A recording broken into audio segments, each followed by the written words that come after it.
This video is sponsored by Squarespace, the all-in-one platform to build beautiful websites with zero website building experience.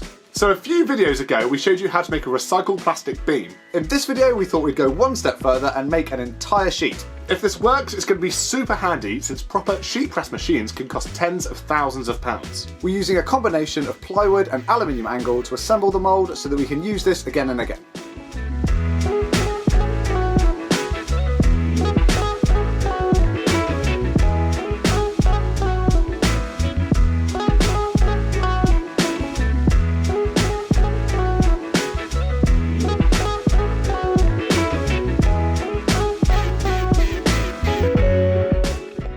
This mould will make a sheet that is 1 metre by 430mm, which will be by far the biggest melt we've ever done. We're stacking the plywood around the outside of the mould for added strength and to prevent the hot plastic from bowing the aluminium sides.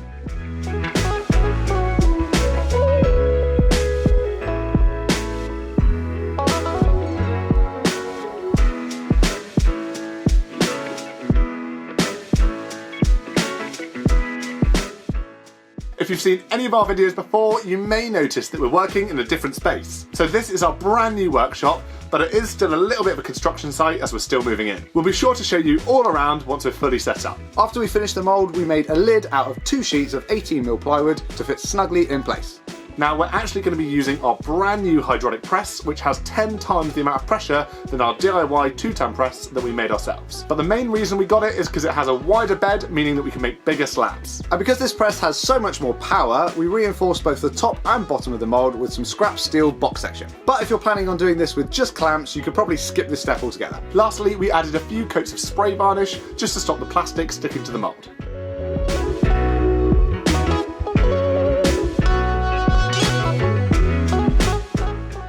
Right, onto the melting.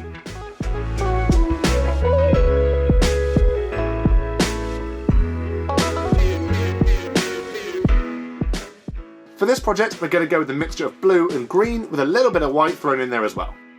We're also adding in some of these Fortisit bottles, which have a layer of black sandwiched between 2 layers of white, which gives a really interesting marbled effect.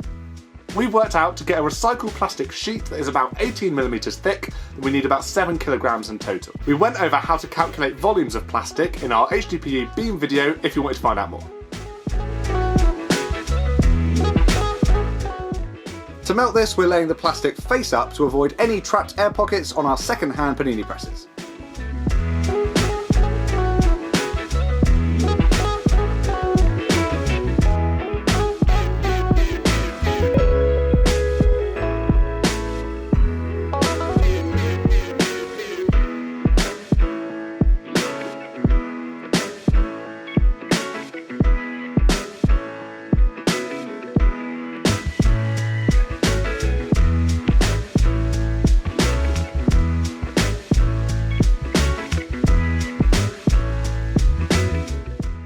And since we get asked this on pretty much every video that we make, the black sheets that we're melting the plastic on are called Teflon baking sheets, and those gloves that we're wearing are called silicone oven mitts made by Dualeco. Both of them work perfectly and are available on Amazon, so we'll pop some links in the description for you.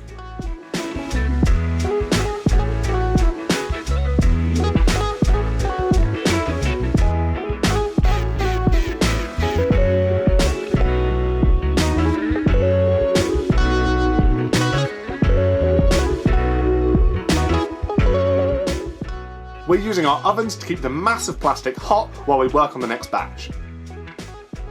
We're also keeping our colours separate for now, as this helps us control the look of the final result. However, you could mix them all together at this stage if you wanted a more marbled end result.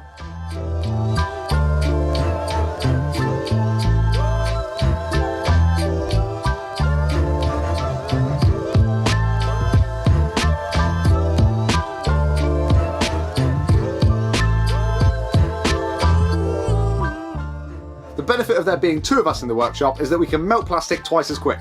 In theory.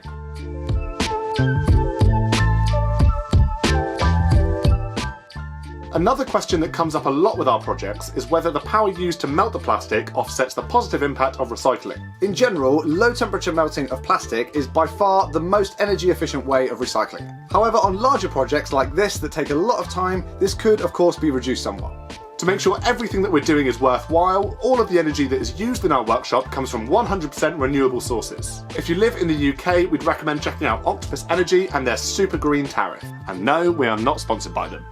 Yet. Before we continue with the project, we're going to take a second to tell you about the wonderful sponsor of today's video, Squarespace. We are absolutely buzzing to be working with Squarespace, as they are the ones that we chose when we set up our website, way before we even started talking to each other about sponsorship.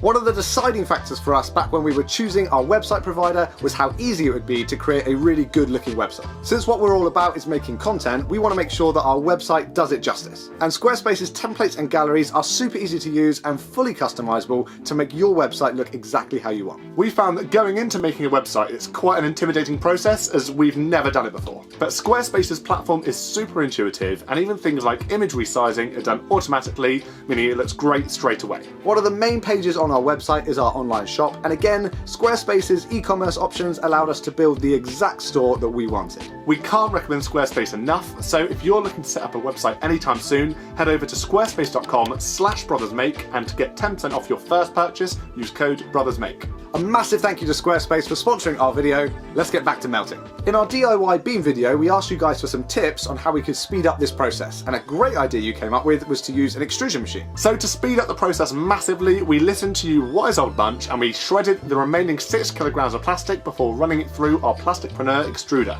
Of course, if you don't have one of these, we recommend sticking on a podcast, rolling up your sleeves, and cracking on with it with your trusty panini press.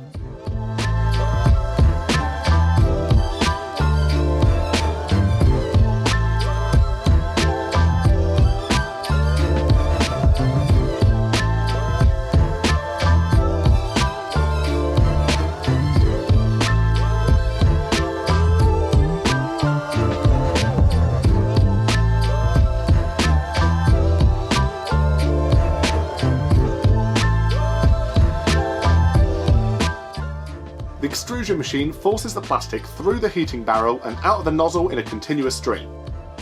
We extruded directly into the oven trays, and once it was full, we popped it back in the oven and moved on to the next colour. Here you can see the really satisfying colour change from green to blue. You may notice that we're now wearing respirators when previously we weren't. This is because the extruder operates at a higher temperature, which is above the melting point of HDPE, which is 180 degrees Celsius. Where the panini presses max out at around 150 to 160 Celsius, the extruder runs at 230 Celsius, meaning the plastic can be melted much faster. With HDPE, you only need to be concerned if it's being burnt. The temperature cap on the panini press means it's impossible for it to burn the plastic, but with the extruder, it's better to be careful just in case any plastic did get stuck in the machine. Once all of the plastic was melted and in the ovens, it was time to get it moulded. Since this was our biggest mould ever, we were in a huge rush and we were very worried that the plastic would cool before we got it flat. We laid the plastic in the base of the mould and then give it a few twists just to mix those colours before adding on the lid and chucking it into the press.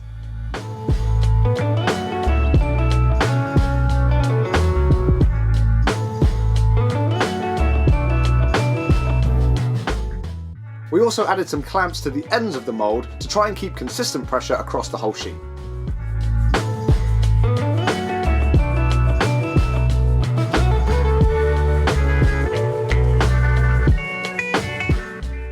Then we let this cool for a good 5 to 6 hours under pressure to make sure it didn't warp.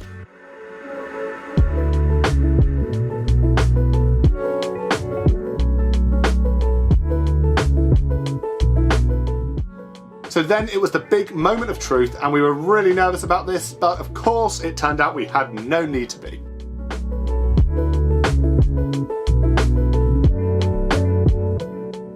We are very surprised that this works so well, and we couldn't be happier with this end result. The different colours bonded together really nicely, and the final sheet is actually a really consistent thickness. Now you could absolutely use this as is with all of that awesome texture, but we wanted to get it a little bit flatter whilst also being mindful not to create too much extra waste. First, we used a sharp knife to trim off those high points around the edges, and since this was too wide to go through our thicknesser, we had to come up with a new way to flatten the sheet. A sander would have worked here, but it would have created significantly more microplastic. So we thought we'd try something new and try a cabinet scraper. The scraper takes a super fine shaving, much like a hand plane would, whilst leaving a really nice finish. This did take us a little while, probably about an hour and a half for this size top, but it was a great alternative to the thicknesser, much more affordable, and it allowed us to control the waste much easier. The only downside is that it does sound like nails on a chalkboard, so it's probably best to crank up the tunes at this point. Nails on a chalkboard? Downers? What are you talking about, down a chalkboard? That's insane! We're now Googling whether it's nails down a chalkboard or nails on a chalkboard.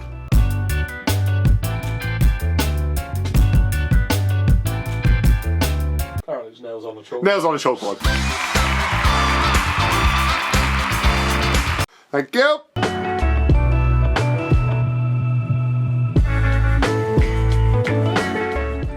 After the last very light scraping, the polishing mop finishes it off perfectly. We have a whole video on plastic finishing if you want to check that out.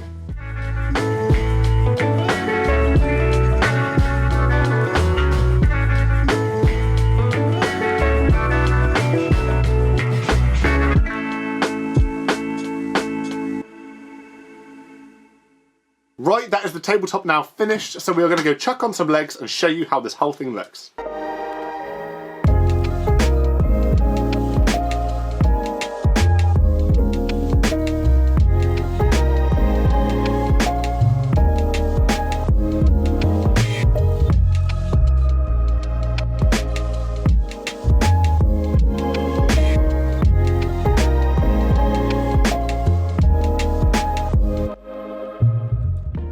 Now that is what we call a coffee table.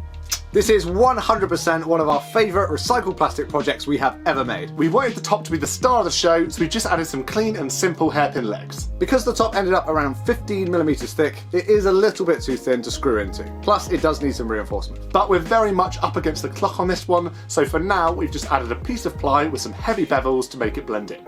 Eventually, we're going to make some more of our DIY beams, and we're going to use these as the reinforcement underneath the table. The top is only attached to the plywood using some VHB tape, so it'll be really easy to switch it out. Ideally, the top would be about double the thickness, however, we were completely maxed out on our oven capacity to keep all the plastic warm. This mould is perfect for making thicker sheets, but we just need to pick up a bigger second-hand oven with a nice deep oven tray so we can melt more plastic. This means that the table wouldn't need any reinforcement and the legs could be screwed directly into the top. We are super proud of that end result, and if you've got any ideas of what we could make with our DIY sheet press, let us know in the comments below. Lastly, a huge thank you to arguably the most incredible people on the planet, the Brothers Make patrons. The support we get from these guys has made moving into our workshop space possible, and we cannot thank them enough. If you want to check out our Patreon page, then the link is in the description below, but as always, no pressure. Thanks for watching, guys. See you on the next one.